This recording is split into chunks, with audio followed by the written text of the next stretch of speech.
Prije montaže ovoga poličara dobro je znati. Trebat će 2 osobe.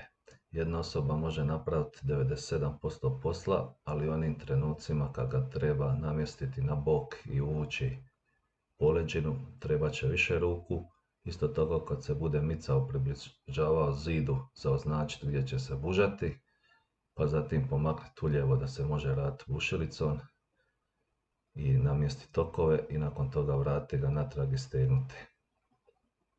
Ajmo vidjeti šta kažu uputstva, ono što je najbitnije onda kad ide koja daska. Dobro je znati da dolazi u 2 paketa i treba ih oba otvoriti da bi se došlo do svih dijelova i okova, jer ne idu u prvom paketu po redoslijedu slaganja.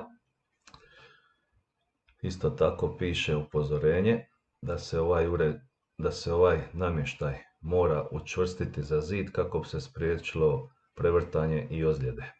Znači ove vijke i šarafe koje smo dobili od njih mogu se koristiti na najčvršćim i šupim zidovima, knaufu i tako dalje.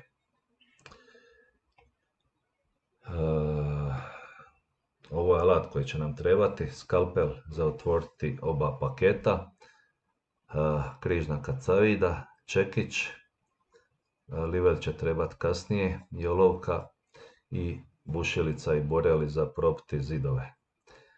Ova ovdje slika pokazuje zid od betona ili kamena ili cigle i kroz njega bužamo borelom za kamen od 8 mm. Koristimo tiplu koju su nam oni dali, s tim da ovaj treba bar jedno 70 do 80 mm dubine, znači 8 cm. Situacija broj 2, imamo zid od knaufa, opet borelom od 8 mm. Ovaj put za metal bužamo, stavljamo njihovu tiplu i šaraf.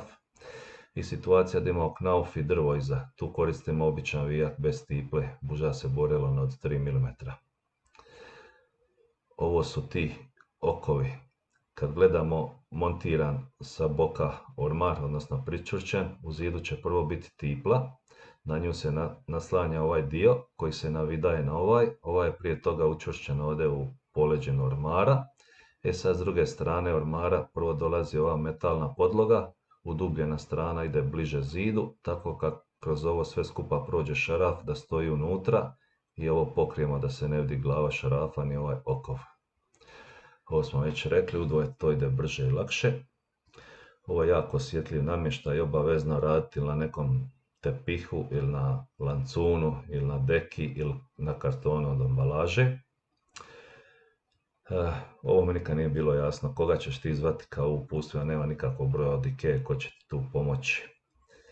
Jedino YouTube spašava. Ajmo vidjeti ostale dijelove. Ovo je ključ kojim će se zavidavati ovaj šaraf, to je u stvari nogica od ormara, ima ih 4. Ovo je vijak koji će se provući kod konstrukciju donju koja dođe na korpus ormara sa 4 noge. Tiple klasika zabijamo u ivericu. Ovo će dodatno onaj korpus sa nogama pričvrstiti se na ormar sa ovim ovdje vicima. Imbus ključ za stezanje ovih. Ja sam koristio jako u vidalicu, bez nje to traje cijeli dan, a i sa njom traje poprilično. Ovo su nosači za police. Ovaj znači mali ide lijevo, usku rupicu na ormaru, a na ovo nasjeda polica. Evo znači ovo što vidimo, ovdje dolazi taj valjkasti dio, a ravna ploha dolje, znači ovo je dno police. Ovaj dio dolazi u poleđinu na obrub korpusa, prvo se on ubaci u svoje ležište, a nakon toga ovaj nagura prstima. Ako ne ide do kraja, sam to tuka čekićem, samo pazite ne tući po ovom dijelu, nego po ovome ovdje, tako da nasjedne unutra duboko. Ovo isto ide u poleđinu kroz lesonit ivericu, prvo ova vrsta tiple i onda kroz nju ova vrsta čepa. Ovo sve ide glatko rukom, tu nije trebalo čekić. Ovo je onaj dio što smo rekli da ide u zid, treba imati na umu da ovaj komad što ide na ormar, na njega se navidaje ovaj. Znači ako imamo nekakvu coklu ili lajsnu uza zid, treba će nam i ovaj da ga izdužimo vani, ako ne, ovaj će biti dovoljan. S tim da treba imati na umu kad je cokla da ovoga ne možemo maksimalno izvući, mora ostati bar 1-2 navoja da ima čvrstinu i da poslije svega kroz to prođe ovaj šaraf kojeg smo ranije opisali.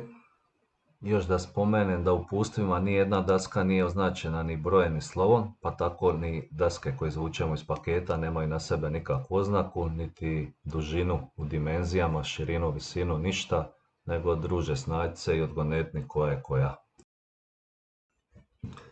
Slika broj 1, to je u biti desna daska. Znači kad gledamo ovako prema ormaru, to je ova daska, nju polegnemo tako da je lice prema podu, poleđina prema zraku i po onoj slici ovaj dio ide vamo u desni kantun, ovaj nam je bliži. Ovo ovdje doli je ta daska koja se montira na nju i treba pripaziti da je ne okrenemo naopako, naime ima ove dvije rupice koje u stvari trebaju doći ispoda i onda oni kutni okovi učvrstu ovaj korpus i ovo dno. Ovdje je napravljena greška, nije kardinalna, kasnije smo to pokrili sa čepovima, odnosno bijelim naljepnicama i to se iz daljine niti ne primijeti.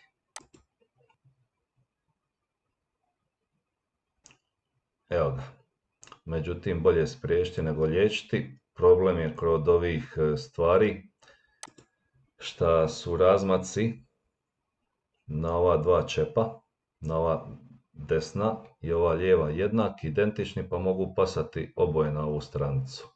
Znači da bi pripoznali ovu stranicu koja je desna, gledamo da ovdje ima dva utora za spojiti ovu ploču i da ovdje ima dva mala utora u koji će poslije doći ona uska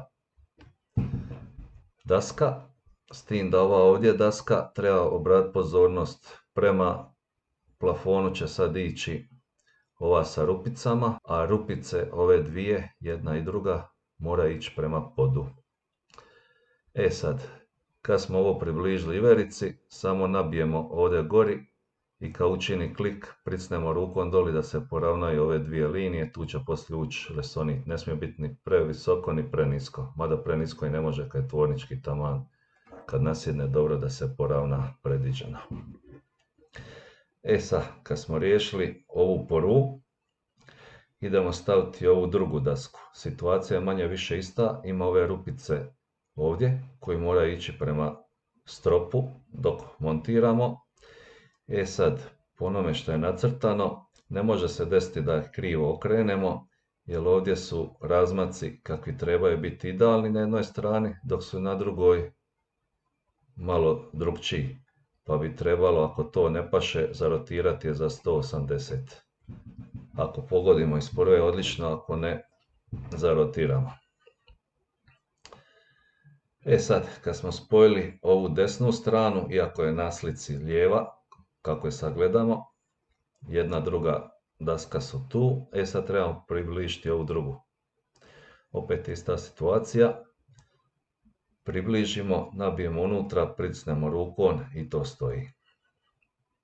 Na red dolazi ova mala daska, u nju stavljamo drvene tiple, i sad ćemo je nabiti ovdje dole, znači to je ovaj donji dio ormara.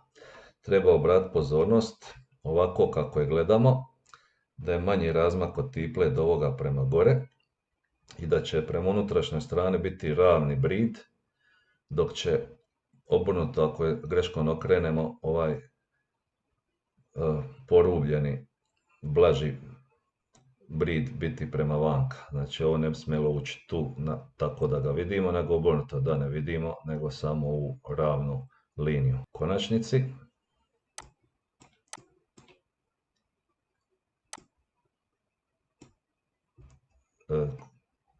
ovdje je negdje jedna od ovih. A ova gori mala daščica što sam spominjao, evo je ovdje i na nju će poslije doći ova ovdje kapa. Nabili smo ovo kako je rečeno, e sad dolazi ova kapa na nju, znači onaj blagi zaobljeni brid ide prema vani, a ovdje idu ovi, nazovimo ih normalni oštri. Ista je šema, nabijemo, stisnimo i približimo jedno drugom. Sad smo dobili ovu formu i okrećemo je na bok. E sad treba lesonit ubaciti. On je iz dva dijela, preklopljen je i zalijepljen kao harmonika, raširi se i treba u prostoriji skoro 4 metra dužine da se ovo ugura kako se oni zamisli. Ja sam ga pokušao saviti napola i nabiti prvo donji dio pa gornji, međutim ne ide to, baš se mora s ovog kraja vući i jedna osoba s unutrašnje strane gurati, druga sa vanjske da ovo sjedne u ove utore. Lesonit nije svejedno s koje strane guramo, znači ima ovaj jedan dio koji je malo kao odgrižen, ovdje valoviti prijelaz, on ide unutra prvi, a ovo će se dolje poravnati sa dnom. Što se tiče ovih rupica koje vidimo, kad se poravna, ovo su one tiple i one točno sjedaju kroz ove otvore u ivericu i onda kroz njih još dodatno stavimo ovaj čep, sve to prisnemo palcima, ne treba nikakav alat, međutim ove rupice što su ovdje po obodu njegovome, tu ćemo trebati ove druge, bile su crne u mom slučaju, znači nabijemo ih rukom, prstima doli, uvalimo ovaj čep i njega trebali stisniti tako da prođe ovaj gornji brid, da malo nasidne na ovu ovdje plohu, ako ne ide drvnit ga čekićom, pa da se ošteti ova iverica i tako cijeli ovaj džir ovdje, 3 strane pokricanje. Sad dolazimo do nogu, znači imamo ove uske daske sa svojim rupicama, trebamo okrenuti daske tako da kad završimo montažu da je zaobljena strana prema gori i prema vani, dok su ovi ravni bridovi prema unutra, stavljamo u obliku slova L ove okove i nabit ćemo noge na njih. Evo, znači ispravili smo prema gore ove daščice, vidimo da je tu ovaj rub zaobljeni koji se poklapa sa linijama na nogama, nasjedne to unutra, stisnemo i gotovo. Tako jednu stranu, tako isto drugu stranu. Sad kaže upustvo, prevrnimo ormar na leđa. Zatim ubacujemo po 2 drvene tiple na svaku stranu, pa na njih nabijemo ovo sa nogama i onda povrh svega provučemo i stegnemo metalne vike kroz njih. To su oni dugački koji se stežu sa imbusom. Ja sam vidalicom uvukao koliko sam mogao, ali ne previše i nakon toga ručno dotegao dokle god ova strana imbus ključa ne dodirne ovu ivericu. Kad smo to napravili, još imamo ovdje gdje smo već stavili jedan šaraf na okove, staviti drugi, to stegniti i dobro. Sad ćemo ga podignuti, ni slučajno hvatati za gornju plohu i za ove noge, to bi se počupalo. Hvatamo za ove 2 bočne stranice i doli rukom ispod kad dižemo. Zaboravio sam da treba staviti još i ove šarafe što su stvari njegove nogice koje se daju izvidavati ako nije pod niveliran, pa ga dovesti u škvaru i livel malo kasnije. Ok, rekli smo, znači dignimo ormar uvis, zarotirajmo ga, možemo odmah staviti ovaj okov plastični, samo se nabije ovako bočno i na njega, ako znamo da je cokla doli ili nešto što izbija ga od zida, staviti odmah ovaj navoj, ako nema nikakve prepreke, bez njega samo ovo gurni do zida. Ono što sam rekao, ne ga izvidat previše jer će ispast, nek ostane 1 ili 2 zuba, to se kasnije da korigirat. Dobro.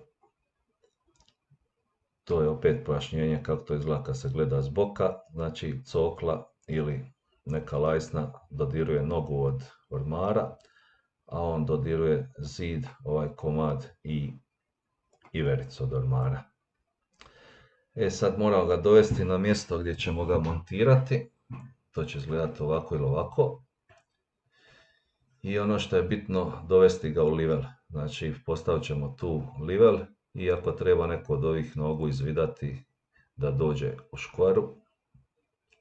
Nakon toga označimo na zidu mjesto gdje ćemo obužati.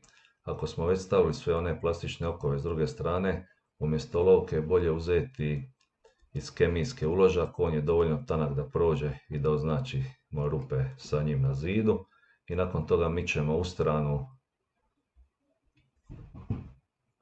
korpus, tako da ostanu ova mjesta gdje ćemo bužati. To smo već spomenuli koje tiple idu, ja sam bužao 8 za kamen i stavio unutra tiplu i dobio sam ovu situaciju. I onda ono kako sam već ranije opisao, vratimo natrag ovaj korpus, provučemo prvo ovaj prsten, kroz njega šaraf, stegnemo i sve to skupa pokrijemo sa ovom ovdje kapicom.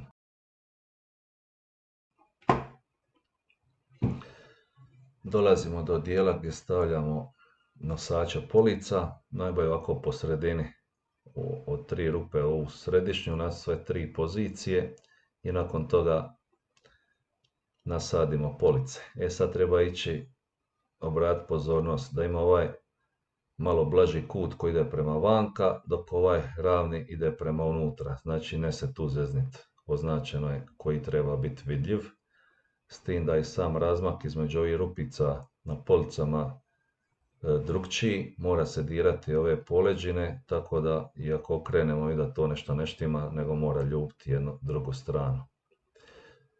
I eto, kad smo stavili sve police na njihovo mjesto, priča je gotova. Pogledajmo još jednom kako ono izgleda montiran. Bridovi polica mrvicu zaobljeni.